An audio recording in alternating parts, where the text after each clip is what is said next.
final spot at the global land. The loser stays home. What no trees. Nope, I see what you're looking at. I said we already made a peace treaty. So we're getting ready for another. Now we've already kind of seen, you know, gotten intel, if you will, into how Team Omega Sniped will be pulling this dungeon. They're going to do a bit of the trash at the start as the Resto Druid runs all the way to the top. Luffy getting ready to cast a mass res on everybody, getting them up to that Agranox platform. Seeing a pretty similar pull here, but we're getting a Mage dip really low at the start. Fortunately, no proc from that Cauterize. Yeah, but you've seen both sides, of course, you know, have their Resto Druids kind of skipping ahead. Feral Dog, of course, getting a little bit of a head start, going out there to be able to get ahead of the game and be able to have, like we said, that mass res that has been so important to be able to run with here. And at this point, you know, you're just kind of having Omega Sniped. I think usually Luffy ran ahead a little bit earlier on their previous pull here, so it is, you know, the same affixes, the same level here, so interesting to see what happens. You're seeing the sickle going down on the side of Parse Culture here. Yeah, I mean, there was a bit of pressure right off the start as I'm fired up, kind of dipped really low, so maybe kind of backtrack for a second, get that health back up, and then he went off after. We, of course, do have that Sanguini Zucchini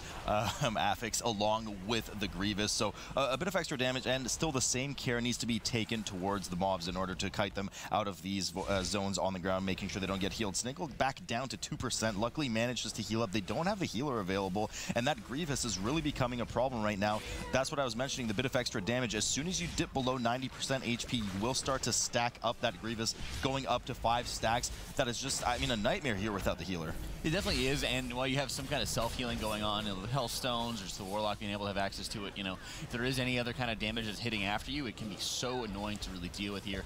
You're seeing Luffy on the side of Omega Sniped, getting ahead of the game, being able to actually get that mass res off for everybody here, putting him directly into Agranox's room, as Parse Culture is, of course, getting their mass death together. Now they've got all the rest of the trash completed here, so mass res should be going off, you know, for both sides, pretty much in sync with each other, together in about same terms of the trash percentage as well. NSYNC actually hasn't been together for quite a while, Jack. Oh, really? Interesting fact, but Team Omega Sniped just a bit late. Luffy getting to the party there for that res. They had to wait a bit dead for a few seconds because of that backtracking that you were talking about at the beginning of the dungeon. Everybody's resed up healthily now, getting ready to pull a lot of this trash on the Agranox platform. Big pull coming here from Hadrian.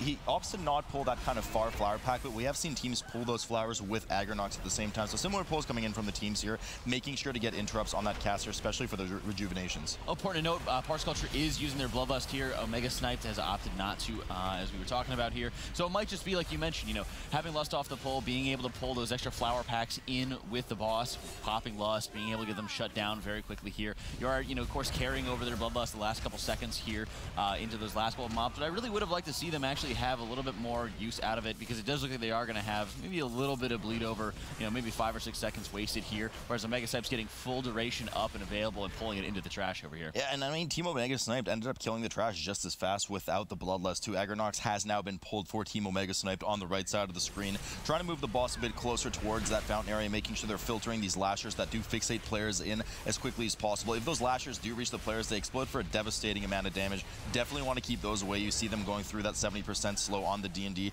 exploding and not hitting anyone there. Now, the other important part about this fight, Jack, that we always discuss is the Succulent Lasher. Probably the most important and dangerous part of the fight. It does do substantial amount of damage to the tank and has some area denial on the ground as well. See some of that green goop right now on Team Omega Sniped. Yeah, the Succulent you really need to watch out for, as of course, you know, second that it does end up spawning, when there is a lot of cleave damage, there is a lot of, you know, passive cleave going on, you need to make sure the tank is able to instantly get the taunt out onto it, make sure it doesn't actually hit anybody else around it, because again, you are having these more heavily, you know, melee-based compositions coming in. Feral Dog, of course, being in Feral Affinity here, as well as Karazhan and Big Kent being able to be crowded around in melee. So very important to be able to watch that. Make sure you're, of course, getting all your flowers funneled in there, that way you'll be able to quickly cleave all of them down here. So very important to have the strong ad control. You know, we're mentioning how Team Omega Sniped really kind of killed the trash at the same rate without that Bloodlust that Parse Culture ended up using, but Parse Culture not too behind on the boss, not having that Bloodlust either. Just actually the gap is widening now. It was about 5%, 6% when I kind of had this thought in my head, and now they're proving me wrong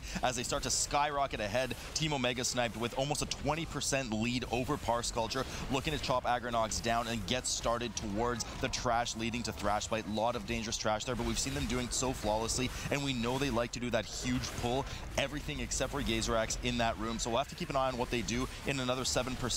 But Parse Culture now starting to kind of, you know, close the gap between between the two teams, now down to 10%, but they will be a bit slower to down the boss. Yeah, and then when that execute finally does end up kicking in, they are doing quite well to be able to kind of start dealing with it here. You were seeing Jason just dropping quite low, but at this point it's been very well played by them, making sure they've been able to actually get it down and taken care of, and they're almost right behind here, but it will be a big test to see if Parse Culture is going to have that same setup going on, if they will be able to, of course, pull that entire room, be able to take care of having all the Sanguine focused into that one area, that way when they pull Gazer Axe, they don't even have to worry about any of the other extra splashes getting in the way. So Team Omega Sniped, as we mentioned, does do that huge pull here in this room.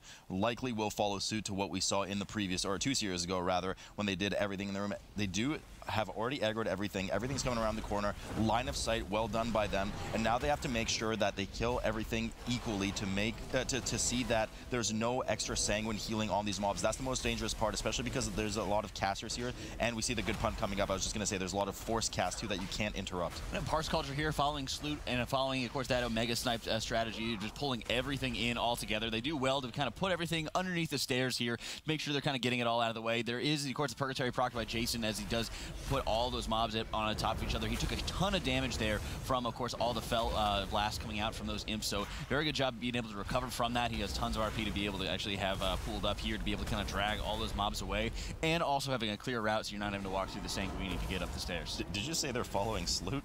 I have no idea what you're talking about. Okay. Team Omega Sniped working on Gazer Axe here, the final trash mob before they spawn Thrashbite, the second boss of the dungeon. Bit of a mini boss here. You can't outrage his pulsing damage that comes after a few of these Fell Glare casts on the tank, but by doing so, unless you have abilities that you can cast 40 yards or greater, you will just be sitting there by yourself doing nothing. So we'll see a lot of healing coming out of Luffy. Last time I believe they did pop that Tranquility, making sure that everyone's healed up nice and healthy for this Focus Destruction. We're seeing similar casts come out here. No Tranquility this time, I don't believe, but everyone seems to be in good shape here. But we do have the extra pressure this time of that Grievous. Yeah, the Grievous pressure really can stack up very quickly there. But I believe he was actually just ending up using his Ganir into Flourish there right after his Wild Growth cast there.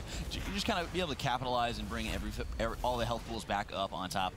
So at that point, when they are, especially if you do end up running Velens, you have a lot of bleed over extra healing that will quickly be able to be redirected through Velens. So in that way, it makes things so much easier. And now Team Omega Sniped already pulling Thrashbite as Parse Culture is just now finishing off Gazer Axe. Yeah, they're really not too far behind, but it might come down to one of those death differential maps really close between the two teams. We do have 2 extra deaths on Parse Culture's side, so that's an extra 10 seconds in favor of Team Omega Sniped. Thrashbite now spawning for us, throwing his weapon around the outside, whirling any player caught, and that will likely be one shot. Main mechanic here really is he will fixate one of the players. We see it now on Zyronic as he kind of runs into the belly of that bookcase, making sure that the boss's hitbox impacts with the bookcase before the actual player, shattering it down and then having to deal with these 2 books, which are for losers, Jack.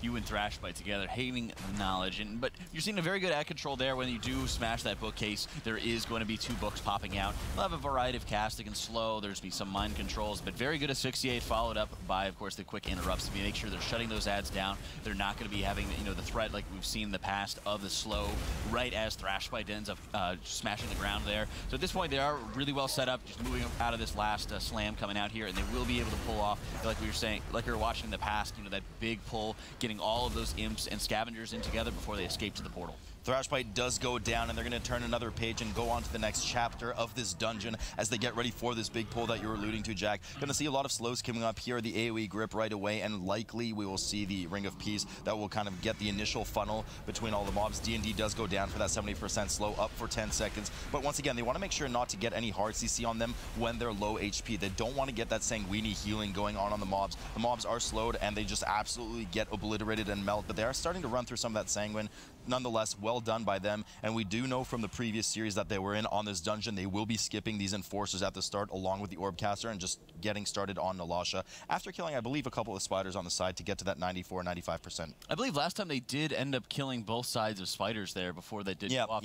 But I think at this point, they may have just been a little bit ahead on trash because they should be able to acquire more than at least 5% to be able to actually get enough trash before, of course, they engage with Dominatrax and then the final 5% from there. So overall, they're just waiting for this orb caster to walk by. You're going to see Luffy actually putting out the entangling roots on it, so it won't actually be patrolling backwards to them. At this point, they kind of cut the room in half here, but they do reduce a lot of the needless trash that they would have to kill, because of course those enforcers have a ton of HP and award 0 trash percentage. So we're seeing the blink here from Nalasha, the first one. She blinks to one of the players and then does a huge frontal cone, slowing everyone involved. The closer you are, of course, the easier it makes it to dodge. She doesn't blink very far. You just kind of sneak to the side or behind her, and no harm done. But the real harm comes in the form of that poison dot. Oh no, somebody got just a bit too close to the enforcers and that orb caster, so they're going to have to deal with them now on the side, on top of the dangerous dot from the spiderlings that we were just discussing. Luffy does go down. We have Zongo getting really low with a bleed from frontal from those enforcers that teams often opt not to pull, sitting there casting in that sanguine as well. This is looking to be an absolute nightmare, Jack.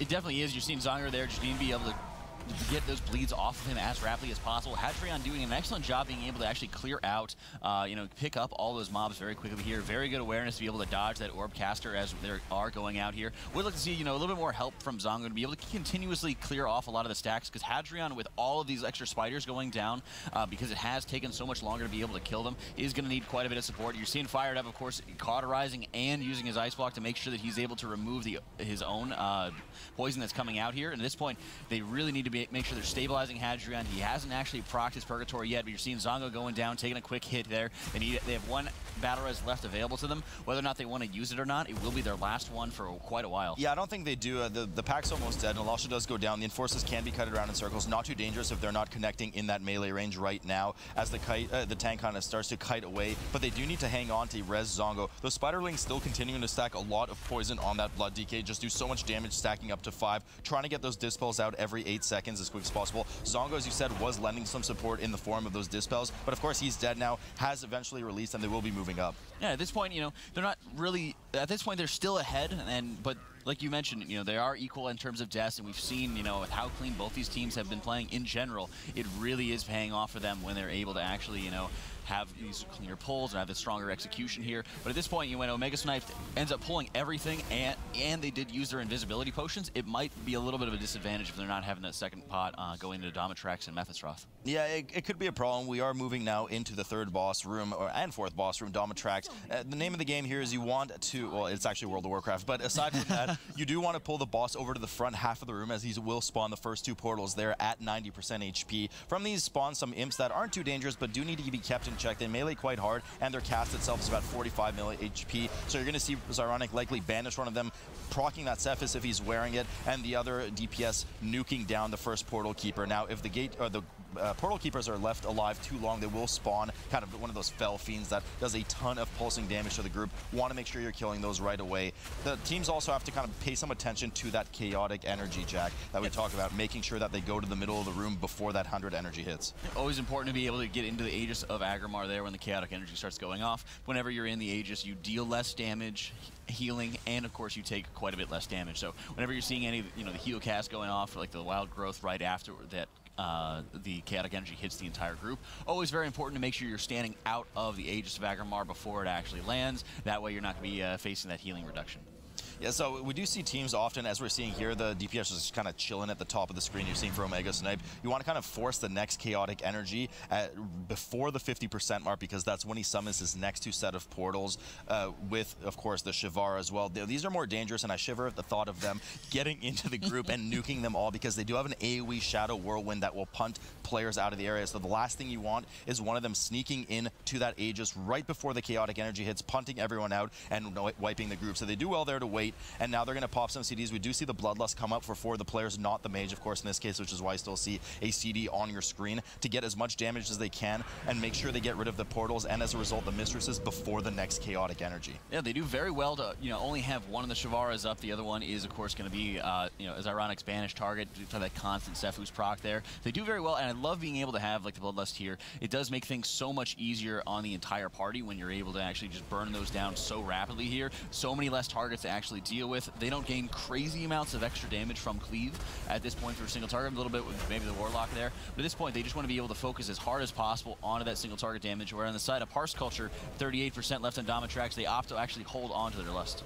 Yeah, not too much separating these two teams, but it's just coming down to single target check right now. We are going to have those group of 4 bats spawn. Really not too much danger for any of the groups. They both should be able to chew through it very quickly. But it's just going to come down to who has more damage for these bosses. Single target sustained for the remainder. Mephistroth will spawn for 40 seconds at the beginning of the pull before he starts his phase 2. A bit of a shorter phase 1 compared to the rest of his energy bar, as he does start around 50, 60 energy, something like that. So you can actually get a full Bloodlust on Mephistroth the moment he spawns before he goes to that second phase. Yeah, that's what they're really going to be looking to do here, as Domitrax is down to 10% here for Parse Culture, and they really need to be able to get this down, get the trash started to be able to get onto this, because at that point, the Lust is going to be their biggest advantage here to be able to go into this fight. Luffy, I think, really is stepping it up in terms of the trash damage going into this, but I would like to start seeing a lot more on the boss damage. We've seen a lot of times where Feral Dog has out DPS'd him quite consistently here, and when Omega Sniped is not going to be able to have any combat potions available because of the invisibility potions that was used,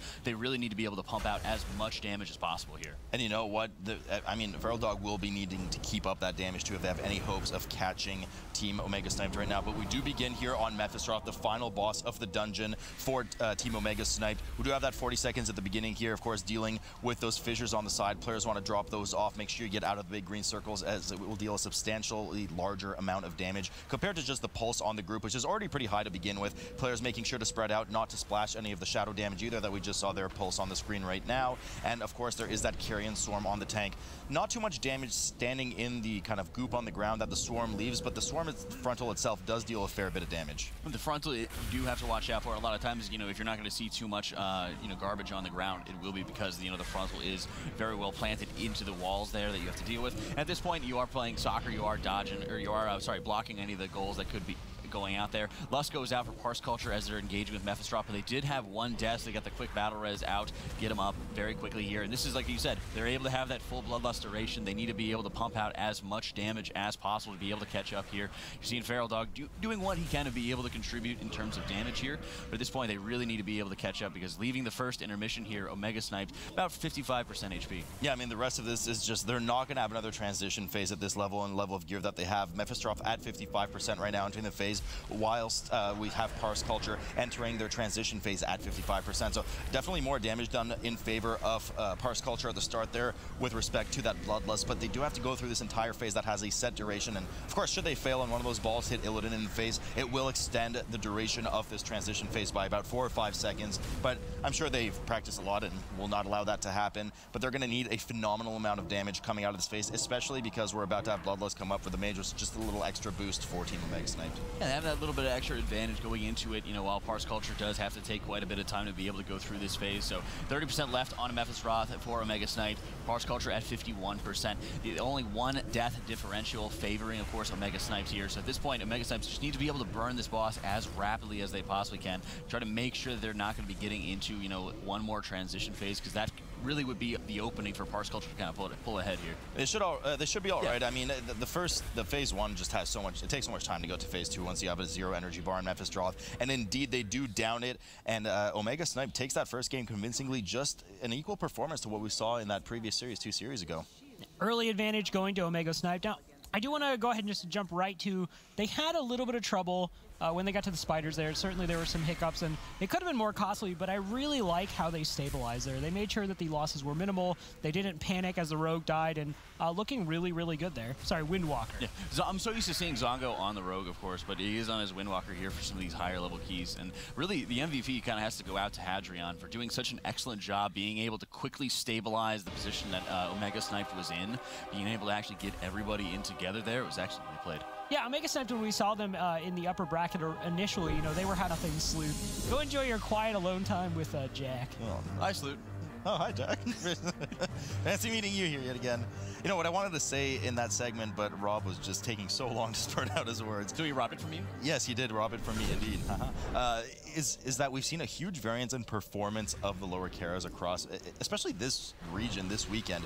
Just absolute nightmares in this dungeon, and some really good runs coming from some of these teams. So it's going to be really interesting to see kind of which category these teams fall in. Hopefully, since it's a forced map as well, at least at the 22 level, we're not going to see too many kind of hiccups between the two teams, but definitely interested to see which kind of boss routes they take as well. Yeah, and at this point, a lot of times you are seeing, Fair Dog not really getting too much of an advantage here. You are seeing Jason just kind of holding, waiting a little bit for Feral to kind of get a little bit of distance here before they pull the rest of the mobs in here. So the standard setup where you're actually able to have your Resto Druid run ahead, start the RP event going into the Opera. We are having Beauty and the Beast, and then having your tank sky-stepping, running down, collecting, of course, all of the rest of the mobs leading up to this. And by the time that the damage starts ramping up, that you have to start dealing with this, then you're going to be able to quickly top them off and being able to take care of it. You're seeing Jason popping Purgatory there. Quick Gorfine's coming out for Hadrian on the side of Team Omega Sniped here. Getting the stuns, he just needs to be able to pull off that runic power to be able to heal himself up here. Pretty equal coming out. So both teams getting their 5 to 8% trash, depending on how much they want to grab. And if they grab that patrol as well, we're seeing that excellent side scroller coming out of World of Warcraft on the left side of the screen as Parse Culture gets there, 7%, heads downstairs and hoping for that RP to finish quickly in the Opera event, which is what the healers, of course, immediately stealth and go do. Because it does take a while. It takes a minute and a half, something like that. We will be starting that Beauty and the Beast event in just a moment, as you said, Jack. Team Omega Snipe just a bit slower moving here, finishing off that Spirit that, of course, they controlled Undead with that Blood DK at the beginning of the dungeon, having a very slight lead on trash. Not a huge deal considering the amount of trash that will come after this first boss. Yeah, a lot of opportunities, and we've even seen, quite a bit of variance in the routes people are taking, a lot of opportunities to be able to kind of quickly catch up on the trash mobs here. I love that view coming in for Omega Snipe here, the chandelier, and of course the paintings on the wall, on the ceilings there. Bloodlust going out for both teams here, engaging with the Beauty and the Beast. Really good that nobody's swinging from said chandelier right now, does not want to be crashing down on the stage. Oh, I see ya. But the name, I gotta stop saying the name again. I don't know why I say that so much. I talk too much to Rich is the problem. So what we want to see here from the teams is you have to kill all 3 of the kind of kitchen appliances before you get access to Coggleston, the stove in the back, who is currently immune to damage. But it is important to note that every time you kill one of them, the other ones will heal up to max HP. So unless you're getting some kind of effective single target DPS from cleaving or multi-dotting the mobs, you probably shouldn't be doing it outside of looking phenomenal in the eyes of Twitch chat. You see both teams focusing down with cauldrons, and then, like you said, making sure they're focusing down at Bablet, of course, once all the mobs end up healing up here. And at this point, very similar order that you were going out here. You want to be able to, get off Mrs. Cauldrons as rapidly as possible because of those single target nukes that are going out. And then Bablet forcing, of course, your members of your group to start, kiting around as broom that will be chasing after you. That will, of course, accelerate if it touches any of the flames there. So at that point, you have a lot of advantages once you're able to burn both of them down with Lust very rapidly, and then just work on Luminor here. Luminor, the last one to fall for both teams. Both teams looking just pretty much, completely matched up right now. They have Bloodlust used 2 seconds apart, Battle Res available on either side, Luminor going down almost milliseconds, seconds apart between the 2 of them, and now they're getting ready on Coggleston. Well, taking down, of course, like you said, the Cobalt Luminor. They did not take his candle, but they did take his life as both teams are working on the Coggleston here. Very important to be dealing with those forks that will be spawning, and actually the buffs that will go out onto them. Having to watch out for those very nasty bleeds, especially when you're able to have, double melee on the side of Parse Culture here. Jack, you're really gonna have to put a fork in these jokes right now. We have to continue this very serious dungeon here. Now, you do have to get interrupts on those casts on the forks. If I'm not mistaken, you can actually spell steal a haste buff that they get. So, a bit of an advantage for Team Omega Sniped in that sense. There is also that cast that debuffs the tank with increased damage taken, if I'm not mistaken, 75%. A lot of bleeds on Zongo right now. Managed to heal him up. They do have to get over that 90% threshold, which they do to make sure they get rid of that Grievous, which is present in this dungeon. A bit extra damage coming out on the side of Parse Culture, which did kill Luminor technically last by about a second or 2. So they do pump that single target damage just a bit faster and start moving on to that backstage area. Both teams now do. Yeah, at this point, both of them are fairly equal going into this. Only the real difference is just going to be the fact that Jason does not have access to Purgatory here. So it'll be interesting to see if he does end up opting to go all the way down the stairs here. It's just getting everything in together. He will need to move and step very quickly to make sure he's getting all of it grouped up. And for the side of Omega Sniped here, you're seeing Hadrian. It looks like he's just kind of kiting everything out just a little bit here. He is kind of taking his time forming the pool, but he will go all the way down the stairs. As you're seeing in Sky Step Oceans being used on the side of Omega Snipes. Parse Culture stepping up a little bit ahead, getting into those spotlights here to get those very, very large eye beams. Just huge damage by the Windwalker and the Demon Hunter there to be able to melt these trash packs. Yeah, I mean, these huge pools in this dungeon are a lot less stressful for the tanks compared to the forced version of the map that we see from Blizzard. We don't have that necrotic now, so they can kind of freely run through as long as they can handle the damage. They can just well deal and sit there and tank and help with some of the damage for the DPS as well, rather than kiting and resetting their stacks. We see both teams just absolutely melting these packs. Now moving upstairs to the main the front stage area, where they will deal with some of these ushers, of course, and eventually pull that huge pull with some more ushers likely in front of the stage. And being able to actually take the time to get these ushers, you're actually seeing them desyncing, when they're actually pulling them in together here. So you'll have to kind of deal with 2 different timers on the flashlights there, taking a little bit of extra time, but it does allow them to actually get all the audience members up together when there's cooldowns available. As you're seeing Omega Snipes not even having to worry about waiting on them, actually just pulling all the audience here, and I believe that they are grabbing a couple ushers in that mix there. The Fire Mage just absolutely able to obliterate them. Yeah, I mean, these mobs really remind me of, I mean, an Usher I once knew. They do finish them all off and are ready to move over to... now, it's going to be interesting to see here between the two teams. They're going to go to Maiden, or are they going to go to Morose? Or we even see saw some pulls, of course, with Limit in one of the previous series where they kind of had purposeful deaths, 3 of them, and then went to Morose, then Adamant, and all the way back to Maiden through the Spider Wing. So kind of decision-making time here for Omega Sniped as they get to this middle foyer area. Do they go to the right for Morose, or do they go to the left for Maiden, Jack? What do you think? I think at this point, when they are clearing out a lot I think that Zongo died as well. Zongo is down and out of it, and they do need to make sure they're kind of getting him up here. But at this point, I don't see why they wouldn't actually just take the path going on to Maiden here. It has been a lot more popularized. We have seen it a lot of times. So at this point, when you're working on just making sure you're perfecting this dungeon here, I think that is just be the more natural route here for Omega Sniped. Having just at this point, they just need to make sure they get everybody up here. You are seeing Feral Dog on the side of Parse Culture going down, but they are expending the battle res on him. Kind of surprising to see.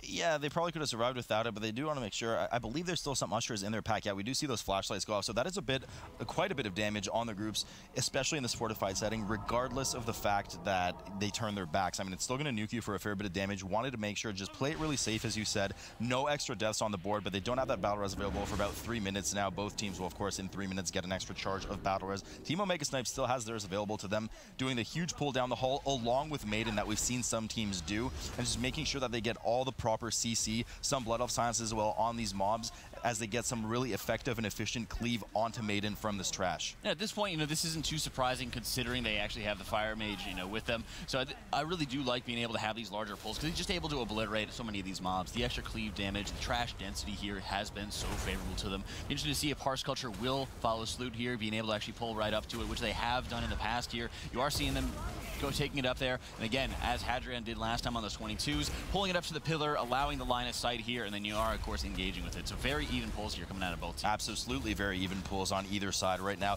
Bit behind, though, in favor, or not favor, rather, of Parse Culture. Not too behind, though, but they do have the 2-death difference, and actually seeing some deaths on the board right now.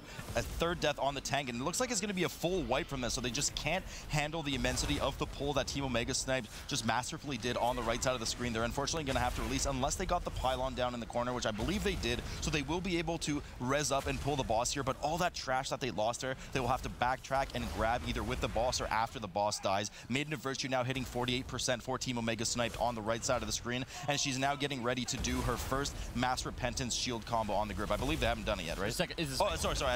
I do see now the 3rd Consecrate on the side of the screen, so she's already done her first one. The dream here, of course, would be to beat the 2nd one. I'm not sure if they're going to be able to, because the first one they got to was above 50%. Yeah, and it really shows, whenever you are seeing, the larger pulls coming out, a lot of times it does focus into a lot of the extra cleave damage there. And I think the difference is in between the comps that you're seeing right now, where you're able to have the Fire Mage just completely obliterate the trash. It was taking such a long time for Parse Culture to actually be able to get all that trash down. And there was, like you said, still some remaining. So Parse Culture actually opts to release instead of taking advantage of the pylon, or maybe the pylon had actually failed for them. So they are actually just getting themselves over to Morose's room here, and they're starting to clear out some of the trash because they will have Lust back in about 2 minutes. And, really no surprise to see this. I mean, they probably want to try and do that trash pull with Maiden. It would be pretty inefficient to just pull Maiden in the trash after. So they really go over to Morose's room, as you said. Maiden of Virtue now at 4% for Team Omega Snipe, about to fall here in a moment. And then they will head over likely to Morose's room and do a similar pull. Both teams will probably use Bloodlust rather on Morose, I want to say. Not sure about Parse Culture, as they are just now finishing up cleaning up his room, so I don't think they're just going to wait around for the 2 minutes and 15 seconds unless they decide to head to Adamant first. Team Omega Snipe running over desperately now to get to Morose's room. Yeah, I think we've seen, correct me if I'm wrong, I believe Parse Culture actually ended up pulling the Smiths when they went down to Morose's room, but then when they went down to Adamant's room, and then they ended up pulling all the other horses in to be able to deal with that. So you might actually end up seeing them getting themselves ready and taking care of some of the kitchen after Morose to be able to more easily go on to Adamant here. But I am interested, like you said, because they will have to backtrack going into Maiden's room here no matter what they're doing. Yeah, if I'm not mistaken, yeah, I can't remember if Omega Sniped was the one that pulled everything with Adamant or if that was Limit, but either way, both of them kind of did the drop into Morose's stable area and then proceeded to do eventually a massive pull. No, Limit were the one that's actually pulled everything from the outside of the room. I do remember now. And Team Omega Sniped kind of jumped on top of the Morose area. We'll see what they do nonetheless soon. 90 seconds or 85 seconds left on Bloodlust for Team Omega Sniped. Just kind of prepping the area, making sure there's a lot of space for them to move with Morose. We always do have the same 4 guests on Morose, as we see here on Parse Culture side, who has already pulled the boss down to 87% now. Yeah, at this point you are seeing, of course, them taking down Crispin here. They always have to be dealing with that Will Breaker that will be coming out, that will, of course, be targeting one of the ranged players. So usually they'll just be end up targeting Snickle if he's staying too far out there. And very important just to be able to make sure you have a predictability of where it's going to be going. Usually you can just get grips to be able to, grips and any kind of other displacement to be able to actually interrupt it. But it's always important to make sure that, you know, even if it doesn't interrupt or doesn't get interrupted, you're able to actually have some predictability as to where it is going to be going here. So you're seeing Millstripe going down as well. The Feral Dog, very happy to see that he's not getting mana drained as they were previously. So it's very clean play going into Morose here for Parse Culture. And doing really well to interrupt that mana drain. We saw them come out. Now, both the remaining mobs, Darius and Druid, do come out. One of them do throw that whirling weapon on the side, which can be easily baited by the players, just making sure you avoid it. But the real pain in the butt comes from the whirlwinding in the middle of melee. You can actually bait out, I believe it's Darius that does the whirlwinding. So somebody can run out, bait him, and then he will jump to the side, as we're seeing on the right side of the screen for Parse Culture, on the right side of their screen, which is on the left side. He jumps out and starts slowly whirlwinding back to his main target, which of course is the tank. So they're doing a really good job here keeping them away from the melee area so that we see Cass get a lot of damage in for the Windwalker without much danger. Team Omega Snipe not far behind, 76% on Morose. Ferenz has died.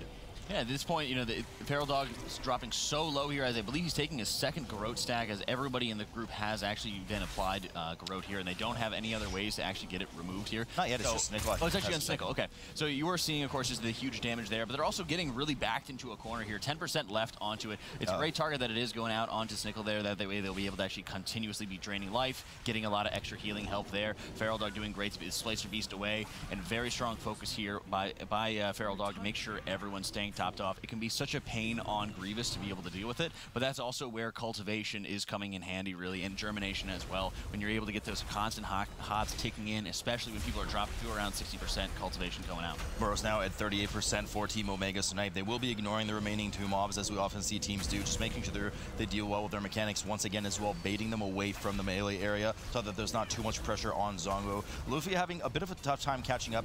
It actually goes down right now. They do have the battle res available, immediately getting up, but he's going to start falling behind here. I'm fired up.